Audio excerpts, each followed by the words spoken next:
Assalamualaikum warahmatullahi wabarakatuh. Kembali lagi di dalam channel Islam Post. Dalam kajian kali ini, kita akan membicarakan kisah Nabiullah Nuh alaihissalam. Nama lengkap Nabi Nuh alaihissalam ialah Nuh bin Lamik, bin Mutasyawalah, bin Khanun yaitu Idris, bin Yarad, bin Mahlail, bin Qanin, bin Anwashi, bin Syid, bin Adam.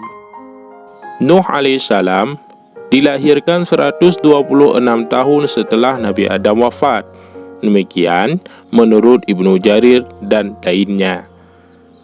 Menurut sejarah Ahlul Kitab terdahulu, jarak antara kelahiran Nuh dan kematian Adam alaihissalam adalah 146 tahun lamanya. Dan ada juga yang berpendapat jarak antara Adam dan Nuh adalah 10 abad, sebagaimana yang diceritakan oleh Al-Hafidh Abu Hatim bin Hibban di dalam kitab sahihnya, bahwasannya ada seseorang yang bertanya kepada Rasulullah, "Ya Rasulullah, apakah Adam itu merupakan seorang nabi?" Beliau menjawab, "Ya."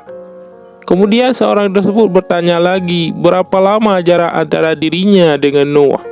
Nabi menjawab, 10 abad. Dan dalam kitab Sahih Bukhari juga disebutkan sebuah hadis dari Ibnu Abbas. Ia berkata, jarak antara Nabi Adam dan Nabi Nuh adalah 10 abad. Semua umatnya beragama Islam. Apabila yang dimaksud dengan 1 abad itu 100 tahun, berarti jarak antara keduanya adalah 1000 tahun.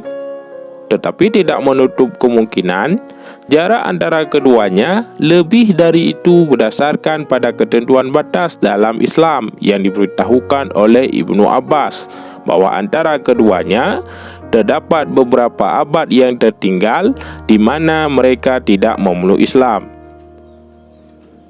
Namun hadis dari Abu Umamah menunjukkan masa antara keduanya hanya 10 abad.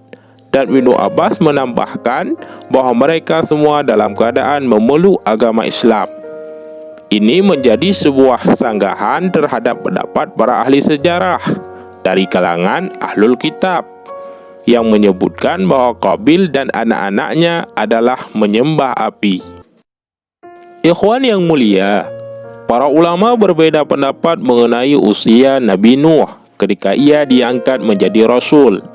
Ada yang mengatakan Nuh diangkat menjadi Rasul pada usia 50 tahun. Ada juga yang mengatakan ketika Nuh berusia 350 tahun.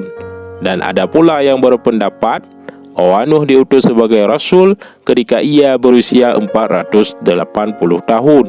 Dan mengenai pendapat yang ketiga dikuatkan pula oleh Ibnu Abbas.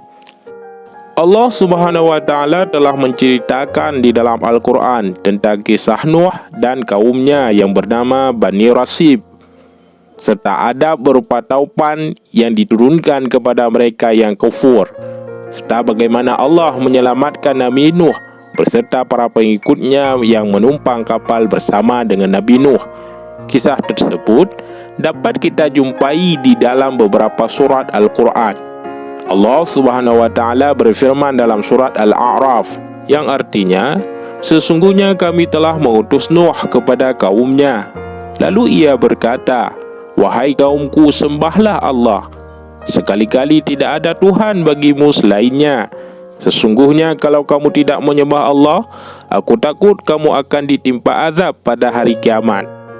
Pemuka-pemuka dari kaumnya berkata, sesungguhnya kami memandang kamu berada dalam kesesatan yang nyata. Nuh menjawab, hai kaumku, tak ada padaku kesesatan sedikit pun, tetapi aku adalah merupakan utusan dari Tuhan semesta alam. Aku sampaikan kepadamu amanat-amanat Tuhanku, dan aku memberi nasihat kepadamu, dan aku mengetahui dari Allah apa yang tidak kamu ketahui. Dan apakah kamu tidak percaya dan heran bahwa datang kepada kamu peringatan dari Tuhanmu dengan perantaraan seorang lelaki dari golonganmu, agar dia memberi peringatan kepadamu, dan mudah-mudahan kamu bertakwa dan supaya kamu mendapat rahmat. Maka mereka mendustakan Nuh. Kemudian kami selamatkan dia dan orang-orang yang bersama dengannya di dalam bahtera, dan kami tenggelamkan orang-orang yang mendustakan ayat-ayat kami. Sesungguhnya mereka adalah kaum yang buta mata hatinya. Surat Al-A'raf ayat 59 sampai 64.